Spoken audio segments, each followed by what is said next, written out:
Today I'm on my patio doing the tea testing and sharing my notes.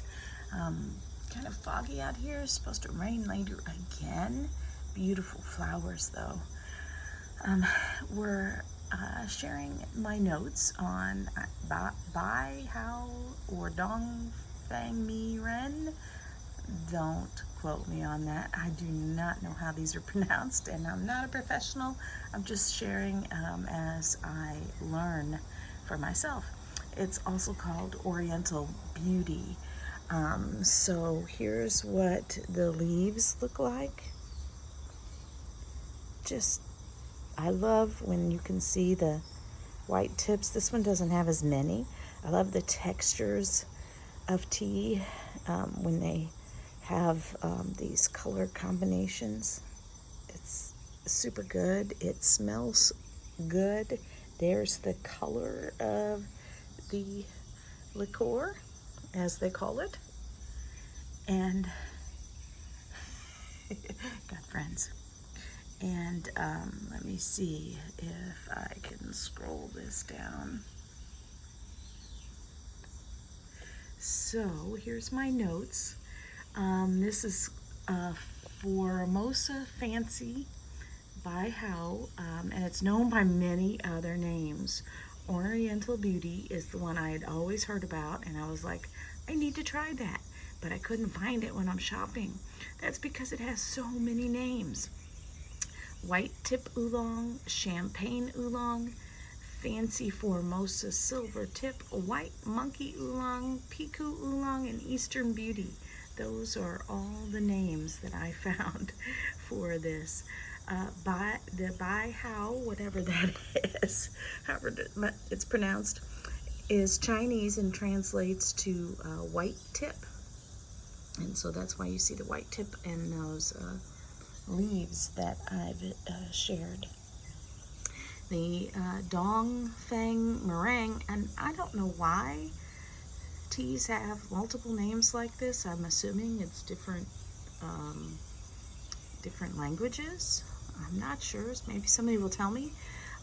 Is Mandarin Chinese and translates into Eastern Beauty. So there you go.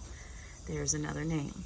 The origin of the name Oriental Beauty dates back to the early 20th century by Queen Elizabeth II, who was captivated by the special aroma and taste.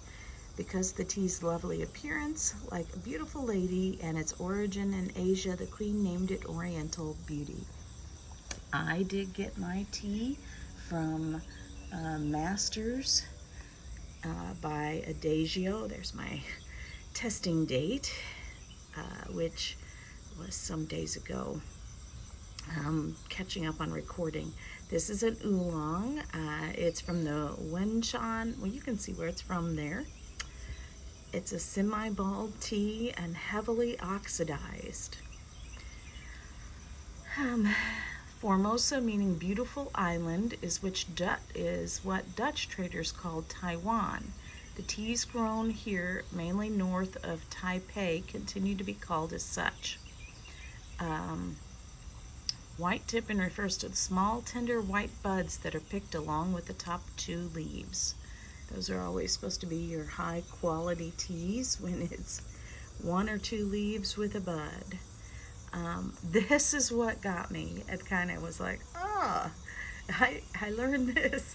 So this tea depends on the infestation of summer insects called leafhopper or jacids, or you can read the scientific name there, which bite the leaves while they're still growing on the bush. The leaves begin to oxidize in the summer sun, which helps to develop a fruity sweetness.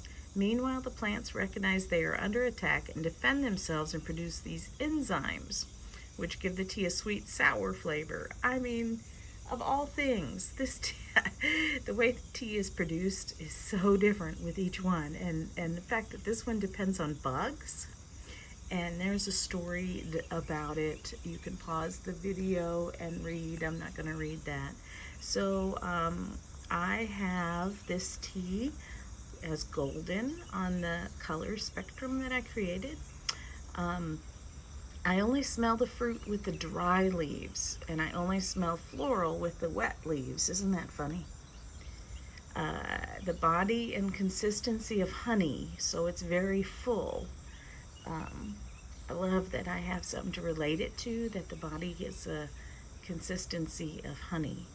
Um, I have the astringency of smooth or low, which is a good thing for me. The taste, I taste no floral, which is good because I don't really prefer floral. So it's only smelled in the wet leaves for me. It does taste like a peach pit, not like the meat of the peach, but the smell of the pit, which is a deep peach flavor, maybe honey, and maybe I'll get a honey. I don't really know if I get honey, but it definitely was like, I don't know, have you ever bit into a peach and smelled the pit and inadvertently kind of hurt your tooth on the pit of the peach? Yeah, that deep peachy kind of, that's what I tasted. So the finish, I have juicy and mouth watering, but it does not last long. Would I buy it again? I've given it 4 hearts. I loved it. I would buy it again. Not necessarily 5 hearts, something I would keep on hand. So I hope you've enjoyed my notes, and I really hope you will comment. And if you've had this tea, give me your thoughts. Maybe you'll teach me something.